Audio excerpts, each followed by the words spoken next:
Cinema ಲ್ಯಾಂಡ್ರಲ್ಲಿ ಬಡವರ ಮಕ್ಕಳು ಬೆಳಿಬಾರ್ದ? ಚಂದದ ಚಂದನವನದಲ್ಲಿ ಮತ್ತೊಂದು ವಿವಾದ ಸೃಷ್ಟಿಯಾಗ್ತಾ ಇದೆ. ಈಗ ಶುರುವಾಗಿದೆ talent star war. The great director actor Raj B Shetty ಹೊಸ ವಿವಾದ ಚರ್ಚೆಗೆ ಈಡಾಗ್ತಾ ಇದೆ. ಚಂದದ ಚಂದನವನದಲ್ಲಿ ಮತ್ತೊಂದು ವಿವಾದ ಶುರುವಾಗಿದೆ. ಶಿವಣ್ಣ ಉಪ್ಪಿ ಸಮ್ಮುಖದಲ್ಲಿ ರಾಜ್ ಬಿ ಶೆಟ್ಟಿ ಕಾಂಟ್ರವರ್ಸಿಯನ್ನ ಮಾಡ್ಕೊಂಡಿದ್ದಾರೆ.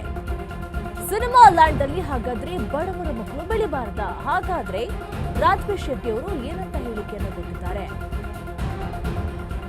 ಈಗ ಶುರುವಾಗಿದೆ talent star war. The great director actor Raj B Shetty ಹೊಸ ವಿವಾದವನ್ನ ಸೃಷ್ಟಿ ಮಾಡಿಕೊಂಡಿದ್ದಾರೆ. ಕಾಂಟ್ರವರ್ಸಿಗೆ ಗುರಿಯಾಗಿದ್ದಾರೆ. ಶಿವಣ್ಣ ಮತ್ತು ಉಪ್ಪಿ ಸಮ್ಮುಖದಲ್ಲಿ ರಾಜ್ ಬಿ ಶೆಟ್ಟಿ ಹೊಸ ಕಾಂಟ್ರವರ್ಸಿಯನ್ನ ಶುರು ಮಾಡ್ಕೊಂಡಿರುವಂತದ್ದು. ಹಾಗಾದ್ರೆ ಏನಂತ ಹೇಳಿ ಕಾಂಟ್ರವರ್ಸಿಯನ್ನ ಶುರು ಮಾಡ್ಕೊಂಡಿದ್ದಾರೆ? ಚಂದದ ಚಂದನವನದಲ್ಲಿ ಮತ್ತೊಂದು ವಿವಾದ ಸೃಷ್ಟಿಯಾಗ್ತಾ ಇದೆ. ಒಂದು ಕಡೆ ನೋಡಿದ್ರೆ ಫ್ಯಾನ್ಸ್ ವಾರ್ಗಳು ಹೆಚ್ಚಾಗ್ತಾನೆ ಇದೆ. ಪೋಸ್ಟ್ ಮೇಲೆ ಪೋಸ್ಟ್ ಮಾಡಿಕೊಂಡು ವಾದವನ್ನ ಮಾಡ್ತಾ ಇದ್ದಾರೆ. ಕೆಟ್ಟದಾಗಿ ಕಾಮೆಂಟ್ಗಳನ್ನ ಹಾಕೊಳ್ತಾ ಇದ್ದಾರೆ. ಈಗ ಮತ್ತೆ ಸ್ಯಾಂಡಲ್ವುಡ್ ನಲ್ಲಿ ಹೊಸ ವಿಚಾರಗಳು ಚರ್ಚೆಗೆ ಈಡಾಗ್ತಾ ಇದೆ. ಹಾಗಾದ್ರೆ ರಾಜ್ ಬಿ ಶೆಟ್ಟಿ ಅವರು ಯಾವುದ್ರ ಬಗ್ಗೆ ಹೇಳಿಕೆಯನ್ನು ಕೊಟ್ಟಿದ್ದಾರೆ? ಅದು ವಿವಾದಕ್ಕೆ ಈಡಾಗುವಂತ ಯಾವುದ್ರ ಬಗ್ಗೆ ಹೇಳಿಕೆಯನ್ನು ಕೊಟ್ಟಿದ್ದಾರೆ ಎನ್ನುವಂತ ಗೊಂದಲ ಈಗ ಸೃಷ್ಟಿಯಾಗ್ತಾರೆ ಸಿನಿಮಾ ಲ್ಯಾಂಡ್ ಅಲ್ಲಿ. ಹಾಗಾದ್ರೆ ಬಡವರ ಮಕ್ಕಳು ಬೆಳಿಬಾರ್ದ? ಹಾಗಾದ್ರೆ ಬಡವರ ಮಕ್ಕಳಲ್ಲ, ಅರ್ಹತೆ ಇದ್ದವರು ಬೆಳೀಲಿ.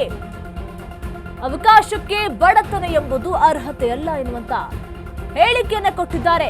ಬಡತನ ಅನ್ನೋದು ದುಡ್ಡಲ್ಲಿರೋದಲ್ಲ, ತಲೆಯಲ್ಲಿ ಕಲಿಕೆಯ ಹಸಿವಿರಬೇಕು, ಅಲ್ಲಿರಬೇಕು ಬಡತನ ಅನ್ನುವಂತ ಹೇಳುದ್ರ ಮೂಲಕ ಕಾಂಟ್ರವರ್ಸಿಗೆ ಗುರಿಯಾಗಿದ್ದಾರೆ. ಕಲೆಗೆ ಶ್ರೀಮಂತ ಬಡವ ಅನ್ನುವಂತ ವಿಷಯ ಬರೋದಿಲ್ಲ. ಯಾರಿಗೆ ಟ್ಯಾಲೆಂಟ್ ಇದೆಯೋ ಅವರು ಬೆಳಿಬೇಕು, ಯಾರಿಗೆ ಅರ್ಹತೆ ಇದೆಯೋ ಅವರು ಬೆಳೆಯಲಿ. ಅವಕಾಶ ಕೊಡೋದಲ್ಲ, ಅರ್ಹತೆ ಇರಬೇಕು ಅಂತ ಹೇಳಿ ಕಾಂಟ್ರವರ್ಸಿಗೆ ಗುರಿಯಾಗಿದ್ದಾರೆ.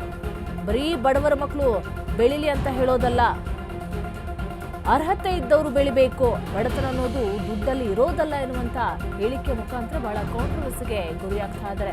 ಶಿವಣ್ಣ ಮತ್ತೆ ಉಪ್ಪಿ ಸಮ್ಮುಖದಲ್ಲಿ ರಾಜ್ ಬಿ ಶೆಟ್ಟಿ ಹೊಸ ಕಾಂಟ್ರವರ್ಸಿಯನ್ನ ಮಾಡ್ಕೊಂಡಿದ್ದಾರೆ. ಯಾರಿಗೆ ಅರ್ಹತೆ ಇದೆಯೋ ಅವರು ಬೆಳಿಬೇಕು, ಅವಕಾಶ ಕೊಡೋದಲ್ಲ, ಅರ್ಹತೆ ಇರಬೇಕು, ಬರೀ ಬಡವರ ಮಕ್ಕಳು ಬೆಳಿಲಿ ಅನ್ನೋದಲ್ಲ. ಹಾಗಾದ್ರೆ ಇವರು ಯಾರಿಗೆ ಕೌಂಟರ್ ಅನ್ನ ಕೊಡ್ತಾ ಇದ್ದಾರೆ?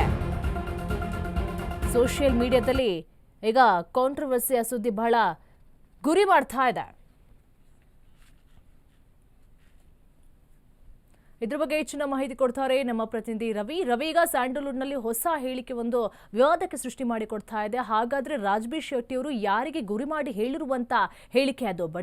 ಬಡವರ ಮಕ್ಕಳೆಲ್ಲ ಅರ್ಹತೆ ಇದ್ದವರು ಬೆಳಿಬೇಕು ಎನ್ನುವಂತ ಒಂದು ಹೇಳಿಕೆಯನ್ನ ಕೊಟ್ಟಿದ್ದಾರೆ. ಈ ಹೇಳಿಕೆ ಬಗ್ಗೆ ಚರ್ಚೆಯನ್ನ ಮಾಡೋದಾದ್ರೆ ನಿರೀಕ್ಷಾ, ಬಡವರ ಮಕ್ಕಳು ಬೆಳಿಬೇಕು ಅನ್ನುವಂಥ ಒಂದು ಪದ ಏನಿದೆ, ಡಾಲಿ ಧನಂಜಯ ಅವರ ಒಂದು ಟ್ಯಾಗ್ ಲೈನ್ ಅಂತಲೇ ಹೇಳ್ಬೋದು. ಯಾಕಂತಂದರೆ ಬಡವ ರಾಸ್ಕಲ್ ಅನ್ನುವಂಥ ಒಂದು ಸಿನಿಮಾ ರಿಲೀಸ್ ಆದಂತಹ ಸಂದರ್ಭದಲ್ಲಿ ಅವರೇ ನಿರ್ಮಾಣ ಮಾಡಿರ್ತಾರೆ, ಅವರೇ ನಟನೆ ಮಾಡಿರುವಂಥದ್ದನ್ನು ನಾವು ನೋಡ್ತಾ ಇದ್ವಿ. ಬಟ್ ಅಲ್ಲಿ ಒಂದು ಸ್ಟೇಟ್ಮೆಂಟನ್ನು ಕೊಟ್ಟಿರ್ತಾರೆ, ಬಡವರ ಮಕ್ಕಳನ್ನು ಬೆಳೆಸಿ ಅಂತ ಒಂದು ಮಾತನ್ನು ಹೇಳಿರ್ತಾರೆ. ಅದಕ್ಕೆ ಸಾಕಷ್ಟು ರೀತಿಯಾದಂತಹ ಒಂದಿಷ್ಟು ಇಡೀ ರಾಜ್ಯಾದ್ಯಂತಹ ಒಂದು ಎಲ್ಲೋ ಒಂದು ಕಡೆ ಅಂದರೆ ಬಡವರ ಮಕ್ಕಳನ್ನ ಬೆಳೆಸುವಂಥ ಒಂದು ರೀತಿಯಲ್ಲಿ ಮಾತುಗಳನ್ನು ಆಡಿದರು. ಸೋಷಿಯಲ್ ಮೀಡಿಯಾಗಳು ಕೂಡ ಅದು ಕೂಡ ತುಂಬ ವೈರಲ್ ಆಗಿತ್ತು.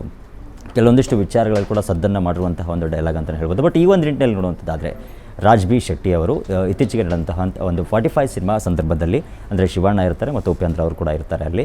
ಯಾಕಂದರೆ ಉಪೇಂದ್ರ ಅವರು ಕೂಡ ತಳಹಂತದಿಂದ ಬಂದಂಥವ್ರು ಕೂಡ ಅವ್ರ ಕಷ್ಟಗಳನ್ನು ನೋಡುವಂಥವ್ರು. ಬಟ್ ಶಿವಣ್ಣ ದೊಡ್ಡ ಮನೆಯ ವ್ಯಕ್ತಿ ಆದರೂ ಕೂಡ ಅವರು ಕೂಡ ತಂದೆಯವರು ಕೂಡ ಕೆಲವೊಂದಿಷ್ಟು ಮಾತುಗಳ ಅಂದರೆ ಆ್ಯಕ್ಟಿಂಗ್ ಕ್ಲಾಸ್ ಹೇಳಿಕೊಟ್ಟಿರುವಂಥದ್ದು ರೀತಿ ಆ ಒಂದಿಷ್ಟು ವಿಚಾರಗಳು ನಡೀತಾ ಇರುವಂತಹ ಒಂದು ಸಂದರ್ಭದಲ್ಲಿ ರಾಜ್ ಬಿ ಶೆಟ್ಟಿ ಅವರು ಒಂದು ಮಾತನ್ನು ಹೇಳ್ತಾರೆ, ಬಡವರ ಮಕ್ಕಳು ಬೆಳಿಬೇಕು ಅನ್ನುವಂಥ ಒಂದು ಪದ ಅಂತಂತಂದರೆ ಪ್ರತಿಯೊಬ್ಬ ವ್ಯಕ್ತಿಯೂ ಕೂಡ ತನ್ನ ಅರ್ಹತೆ ಮತ್ತು ತನ್ನ ಟ್ಯಾಲೆಂಟ್ ಅನ್ನುವಂಥದ್ದು ತುಂಬ ಮುಖ್ಯ ಆಗುತ್ತೆ.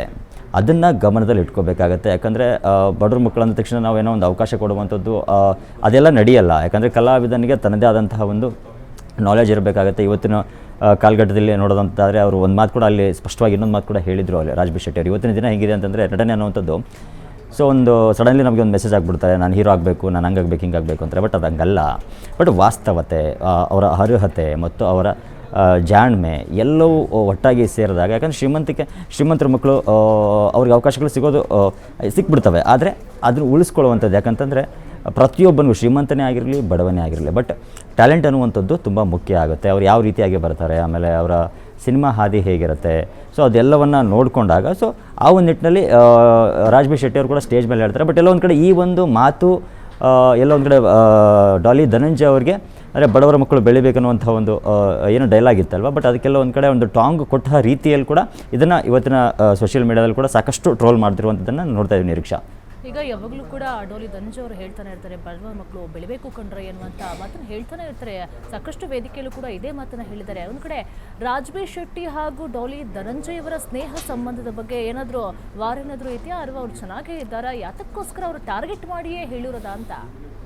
ಇಲ್ಲ ನಿಜಕ್ಕೂ, ಯಾಕಂತಂದರೆ ಡಾಲಿ ಧನಂಜಯರು ಕೂಡ ಯಾವುದೇ ಕನ್ನಡ ಇಂಡಸ್ಟ್ರಿಯಲ್ಲಿ ಸಾಕಷ್ಟು ಶ್ರಮಪಟ್ಟಂತಹ ಒಬ್ಬ ಅದ್ಭುತ ನಟ ಮತ್ತು ನಾಯಕ ನಟರಾದಂಥವರು. ಬಟ್ ರಾಜ್ಬಿ ಶೆಟ್ಟಿ ಅವರು ಕೂಡ ತಮ್ಮದೇ ಆದಂತಹ ಒಂದು ಮೊಟ್ಟೆಯ ಕತೆ ಸಿನಿಮಾ ಮೂಲಕ ಕನ್ನಡ ಚಿತ್ರರಂಗಕ್ಕೆ ಪರಿಚಯ ಆಗ್ತಾರೆ. ಬಟ್ ಇವರಿಬ್ಬರ ಮಧ್ಯೆ ಯಾವುದೇ ರೀತಿಯಾದಂತಹ ವೈಯಕ್ತಿಕವಾಗಿ ಗೊಂದಲಗಳಿಲ್ಲ ಮತ್ತು ಸಿನಿಮಾ ಕೂಡ ಮಾಡಿಲ್ಲ. ಬಟ್ ಏನಂತಂದರೆ ಇಲ್ಲಿ ಬಂದಂತಹ ಒಂದಿಷ್ಟು ಪದಗಳು ಬಟ್ ಅದಕ್ಕೆ ಎಲ್ಲ ಒಂದು ಕಡೆ ಸೂಕ್ತವಾಗುತ್ತೆ. ಬಡವರ ಮಕ್ಕಳು ಅನ್ನುವಂಥ ಒಂದು ಪದ ಏನಿದೆ, ಸೊ ಎಲ್ಲ ಒಂದು ಕಡೆ ರಾಜ್ಬಿ ಶೆಟ್ಟಿ ಅವರು ಹೇಳಿದಾಗ ಕೆಲವೊಂದಿಷ್ಟು ವ್ಯಕ್ತಿಗಳು ಅದನ್ನು ಆ ರೂಪಕ್ಕೆ ಹೋಲಿಸ್ತಾ ಇರುವಂಥದ್ದನ್ನು ನಾವು ಇಲ್ಲಿ ಸೋಷಿಯಲ್ ಮೀಡಿಯಾದಲ್ಲಿ ಕಾಣ್ತಾ ಇದ್ದೀವಿ. ಬಟ್ ವೈಯಕ್ತಿಕವಾಗಿ ರಾಜ್ಬಿ ಶೆಟ್ಟಿ ಇರಬಹುದು, ಡಾಲಿ ಧನಂಜಯ ಇರಬಹುದು, ಯಾವುದೋ ಸಿನಿಮಾಗಳು ಕೂಡ ಮಾಡಿಲ್ಲ ಅವರು. ಅದಾದ ನಂತರದಲ್ಲಿ ಯಾವುದೇ ಆದಷ್ಟು ಎಲ್ಲ ವೇದಿಕೆಗಳು ಕೂಡ ಎಲ್ಲೋ ಒಂದು ಕಡೆ ಮುಖಾಮುಖಿ ಆಗಿರುವಂಥದ್ದು ತುಂಬ ವಿರಳ ಅಂತಲೇ ಹೇಳ್ಬೋದು ನಿರೀಕ್ಷಾ.